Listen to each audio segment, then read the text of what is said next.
되게 하옵소서 하고 참여해 주셨습니다.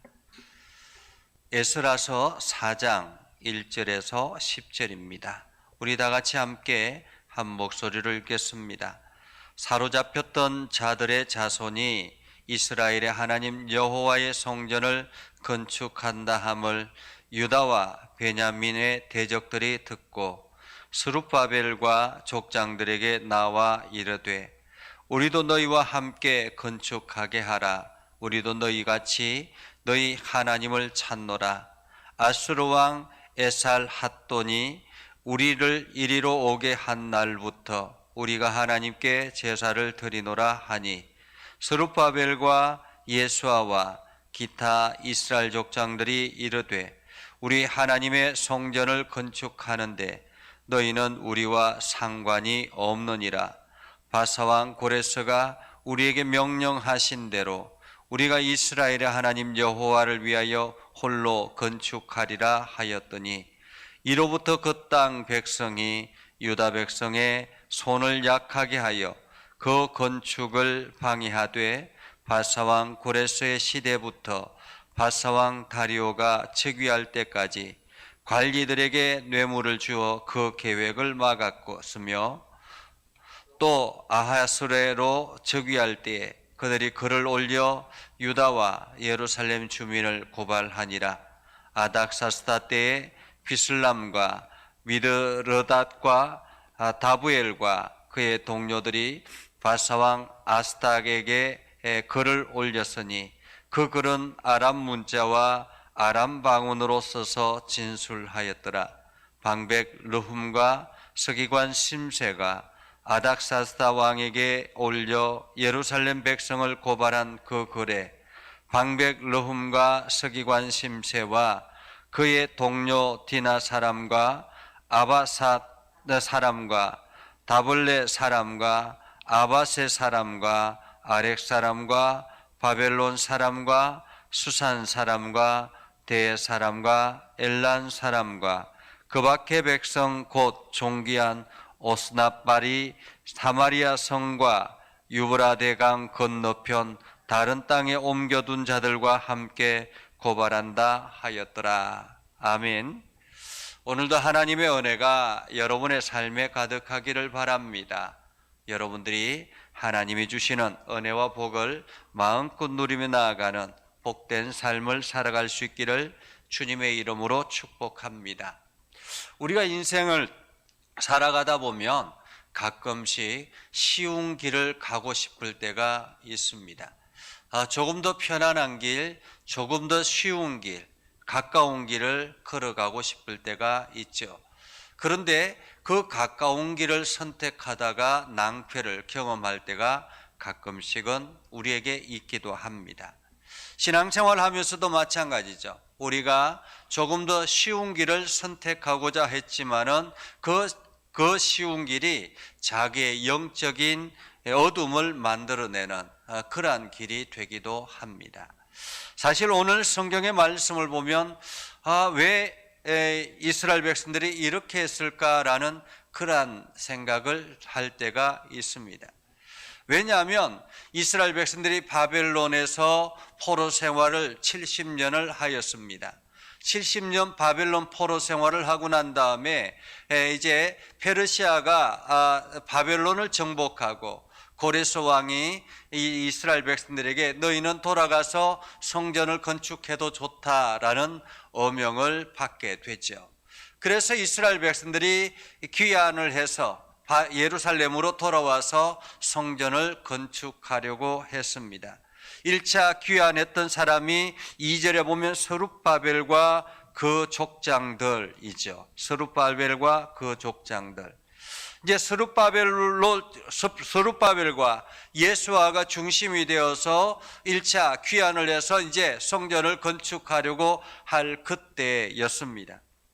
1절에 보면 사로잡혔던 자들의 자손이, 여기서 사로잡혔던 자들이라는 말은 바벨론에서 포로로 잡혀갔던 사람들, 이런 말입니다. 바벨론에서 포로로 잡혀갔던 사람들이 돌아와서 예루살렘의 여호와의 성전을 건축한다 함을 유다와 베냐민의 대적들이 듣고 이렇게 말하고 있죠. 유다와 베냐민의 대적들이라는 말은 어떤 사람들인가 하면 이제 이스라엘 백성들이 멸망을 하고 바벨론으로 쫓겨가고 포로로 끌려가고 난 뒤에 아수르, 그러니까 바벨론 이전에 아수르라는 제국이 북이스라엘을 멸망을 시키죠. 북이스라엘을 멸망을 시켜서 이 아수르의 정책이 뭐냐면 혼혈, 민족 혼합 정책이었습니다. 그래서 이 각기 점령했던 지역의 사람들을 이곳으로 강제 이주시켜서 혼혈족을 만드는 거죠. 혼합 민족을 만든 것입니다. 그래서 이스라엘 유다 민족의 단일 민족이 아니라 이미 이곳에는 이스라엘과 함께 그곳에 남겨있던 사람들과 또 강제로 이주해서 들어온 사람들과 함께 혼혈되어 있는 그러한 혼합 민족들이 있었습니다. 지금 우리가 이스라엘에 보면 가자 지구라든지 또 여러 이게 팔레스타인 지역에 팔레스타인 민족들이 있잖아요. 그래서 뭐 철의 장박을 차고 있다라고 이야기를 하죠. 이 이유는 이곳에 남겨져 있던 이게 이스라엘 백성들이 다 강제로 곳곳에 이주해 있다가 이주해 있는 가운데 강제로 이제 이곳에 또 다른 민족들이 들어와서 살고 있는 그러한 상황이었습니다. 나중에 이제 이스라엘이 민족이 다시 들어와서 땅을 차지하고 이것은 우리 땅이라고 했을 때 우리가 이미 살고 있는데 이것은 우리가 조상들로부터 오랫동안 살고 있던 기득권이 있는데 라고 하면서 지금 남아있는 민족들이 팔레스타인 민족들이죠. 아랍 계통의 팔레스타인 민족들. 이처럼 이때 당시에도 마찬가지였습니다. 이때 당시에도 그곳에 이미 살고 있는 종족들이 있었던 거예요. 근데 그 종족들이 유다와 베냐민의 대적들이라 그렇게 표현하고 있습니다. 그러니까 이 사람들은 혼혈족으로 인해서 유다와 베냐민을 끊임없이 괴롭혔던 사람들이에요. 그리고 이미 이 사람들은 정치적인 위치를 가지고 있었고 권력을 가지고 있었고 여러 가지 많은 힘을 가지고 있는 그러한 사람들이었습니다. 이 사람들이 그 이야기를 듣고 난 다음에 스룹바벨과 족장들에게 찾아와서 이야기하죠. 2절에 보면 이렇게 말합니다. 우리도 너희와 함께 건축하게 하라. 무엇을 건축하게 하라고요? 성전을 함께 건축하게 하라라는 말이죠. 그러면서 우리도 너희와 같이 하나님을 찾노라. 너희 하나님을 찾노라. 아수르 왕 에살핫돈이 우리를 이곳에 오게 한 날부터 우리가 하나님께 제사를 드리노라 라고 말하고 있죠. 이미 이 사람들은 우리도 하나님을 믿는다라고 이야기를 하고 있었던 것입니다. 언연중에 보면 스룹바벨이 그러면 이 사람들과 함께 연합하면 훨씬 더 좋겠구나라고 생각할 수 있지 않겠습니까? 그런데 3절에 보면 스룹바벨과 예수아가 단호하게 이스라엘 족장들과 함께 단호하게 이야기를 하죠. 우리 하나님의 성전을 건축하는데 너희는 우리와 상관이 없느니라. 너희는 우리와 상관이 없느니라. 그러면서 고레스가 우리에게 명령하신 대로 우리가 이스라엘 하나님 여호와를 위하여 홀로 건축하리라 라고 이야기합니다. 홀로 건축하리라. 아니 분명히 여기 있는 사람들과 함께 연합해서 건축하면 좋지 않겠습니까? 그러면 훨씬 더 쉽게 성전이 건축되었을 텐데 왜 이 사람들은 이렇게 고집을 부렸을까라는 의문이 듭니다. 자, 일단은 그 의문을 뒤로 남겨두고 계속 말씀을 함께 살펴보려고 합니다. 4절에 보면 이로부터 이 땅 백성들이 그 말을 하고 난 뒤부터 그 땅 백성들이 이미 그곳에서 주도적인 위치를 차지하고 있는 그 땅 백성들이 한마디로 유다와 베냐민의 대적들이라는 말이죠. 대적들이 방해를 하기 시작합니다. 유다 백성의 손을 약하게 하여 그 건축을 방해하되 바사왕 고레스의 시대부터 바사왕 다리오가 즉위할 때까지라고 이야기하죠. 불과 이 기간이 16년입니다. 16년. 성전을 건축하러 왔었는데 16년 동안 계속 방해를 해서 성전을 손도 못 대게 하게 했다라는 거죠. 어떻게 방해했느냐 하면 6절 이하에 이렇게 이야기합니다. 6절에 보면 아수에로가 즉위할 때 그들이 글을 올려 유다와 예루살렘 주민을 고발하니라. 고레스 왕이 죽고 난 다음에 이제 아수에로가 즉위했습니다. 그런데 이 사람들이 그 아수에로에게 글을 올려서 유다와 예루살렘 주민들을 고발했다라는 거죠. 사실 지금 이 사람들, 남겨져 있는 기득권 사람들의 이미 이 힘을 가지고 있기 때문에, 정치적인 힘을 가지고 있기 때문에 이 민원을 넣으면 사람들이 할 수가 없는 거예요. 요즘도 뭐 민원이 굉장히 중요하지 않습니까? 이때 당시에도 그랬던 것 같습니다. 그리고 아닥사스다 때 또다시 민원을 올렸습니다. 글을 올렸습니다. 8절에 보면 르훔과 심세가 아닥사스 왕에게 예루살렘 성을 백성들을 고발하여 라고 말하죠. 10절까지 그 고발한 사람들의 이름들이 나와 있습니다. 여기에 보면 방백, 사령관, 서기관, 이러한 사람들, 이미 그 안에 기득권을 가지고 있는, 정치적인 영향력을 가지고 있는 사람들이 고발해서 계속 이어서 이 사람들이 건축을 못하도록 방해했다라는 것입니다. 자, 그렇다면 왜 스룹바벨과 예수아와 이 사람들이 우리만 건축하겠다라고 고집을 했을까? 타협하지 아니하고 왜 우리만 건축하겠다라고 했을까라는 것입니다. 가장 먼저는 이스라엘의 순수성입니다. 사실 이스라엘 백성들이 나라가 멸망하게 된 동기가 무엇입니까? 그들이 이방 신들을 섬기고 그들이 종교적인 하나님을 향한 그 순수성을 잃어버렸을 때 그들이 하나님으로부터 버림받게 되었고 결국에는 나라가 멸망을 하게 된 것입니다. 그렇기 때문에 오늘 스룹바벨과 예수아와 이 사람들은 우리가 우리의 힘으로 하겠다라는 것입니다. 우리의 힘으로 하겠다. 하나님께서 우리에게 맡기신 일이니까 우리의 힘으로 하겠다라는 것입니다. 또 하나는 지금 이 사람들의 말입니다.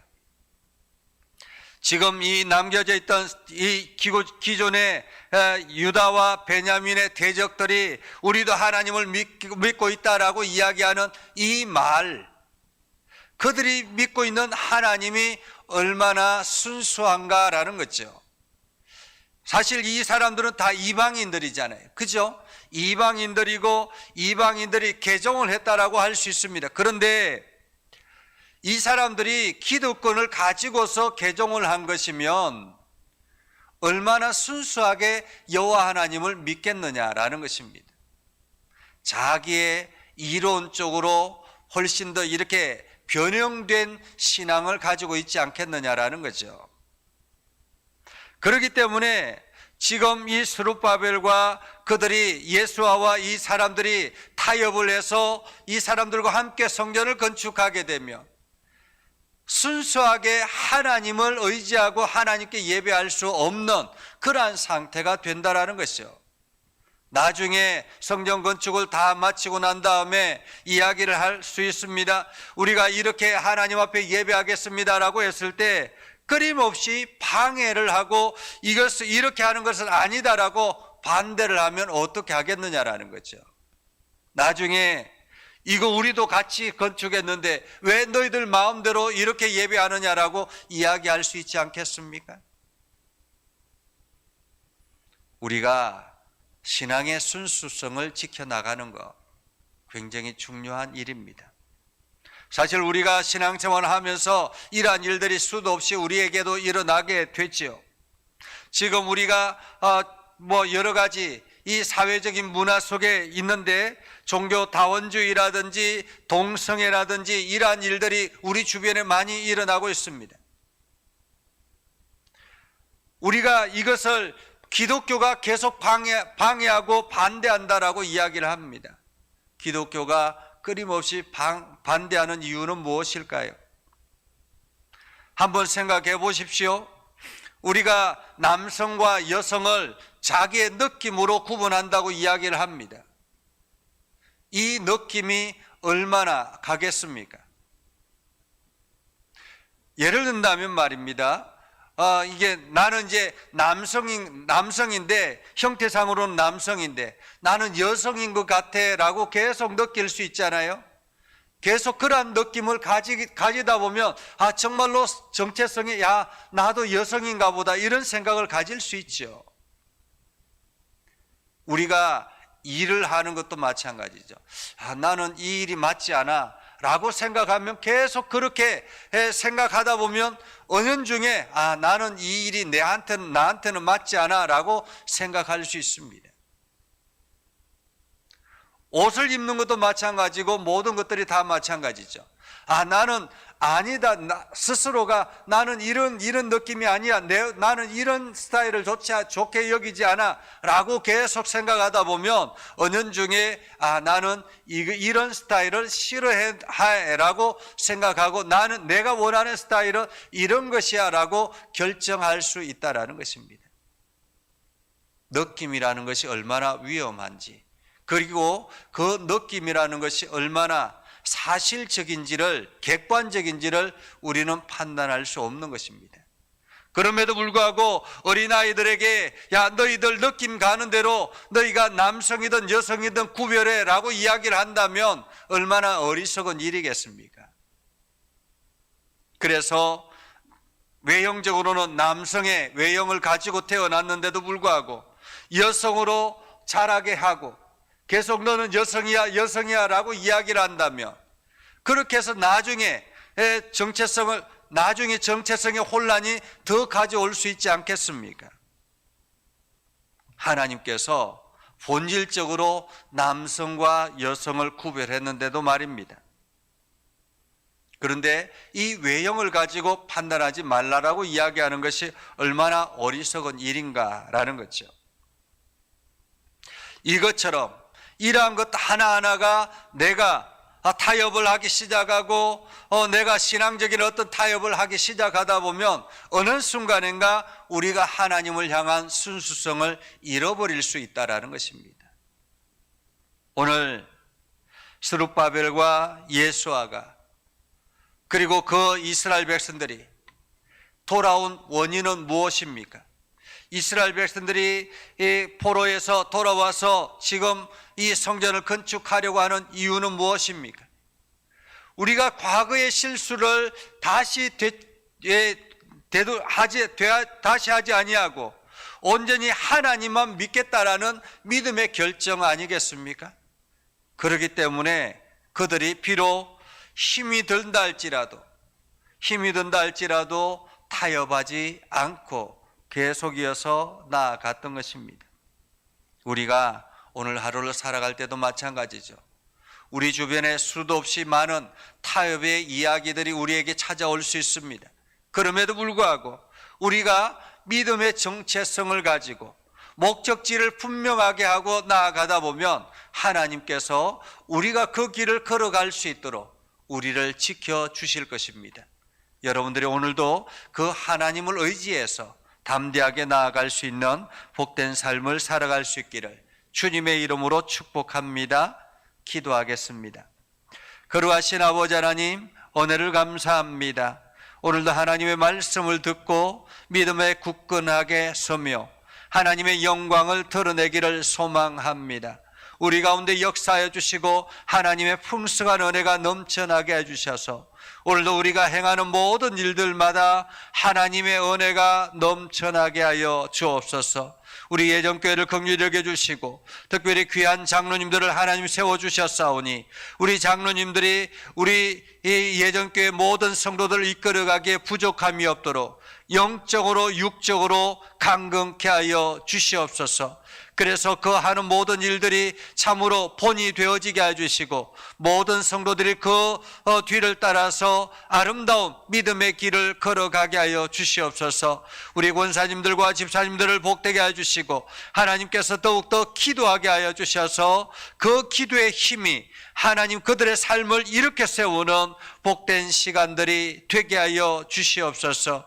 육신의 연약한 이들을 어루만져 주시고 강하게 하여 주시고 담대하게 하여 주셔서 새 힘을 얻게 하여 주시고 어떤 상황 가운데서도 절대로 포기하지 아니하고 믿음의 길을 한 걸음 한 걸음 걸어가게 하여 주시옵소서. 오늘도 믿음의 성도들이 기도합니다. 하나님 그 기도하는 소리를 들어 응답하여 주시고 가정을 위해서 자녀들을 위해서 기도할 때마다 하나님의 은혜가 넘쳐나게 하옵소서. 아버지 하나님 이 나라를 긍휼히 여겨주시고 이제 새롭게 시작되는 새로운 정부가 이 나라를 바르게 이끌어갈 수 있도록 영적인 지도력을 허락하여 주시옵소서. 그래서 통합하게 해주시고 협력하게 해주시고 협치하게 해주셔서 정말 이 나라가 반석 위에 세워질 수 있도록 하나님 은혜를 다해 주시길 원합니다. 아버지 전 세계가 위기 가운데 있습니다. 이 위기를 잘 극복할 수 있도록 하나님 지혜를 허락하여 주시고 특별히 우크라이나의 전쟁 가운데 있는데 아버지 그 전쟁이 속히 종식되게 하시고 그곳에 평화를 허락하여 주셔서 하나님의 귀한 사랑을 그들 가운데 경험케 하여 주시옵소서. 세계 열방에 나아가 주의 복음을 선포하는 선교사님들을 기억하여 주시고 하나님의 은혜와 사랑이 넘쳐나게 해주셔서 주의 복음을 선포할 때마다 주의 영광이 온 세계에 드러나게 하여 주시옵소서. 예수님의 이름으로 기도드리옵나이다. 아멘. 이제는 우리 구주 예수 그리스도의 은혜와 하나님 아버지 극진하신 사랑과 성령님의 감화감동 역사 위로 교통하시며 은혜가 주의 말씀 붙들고 나아가는 믿음의 백성들 위해 하는 모든 일들 위해 영원토록 함께 하옵시기를 간절히 축원하옵나이다. 아멘.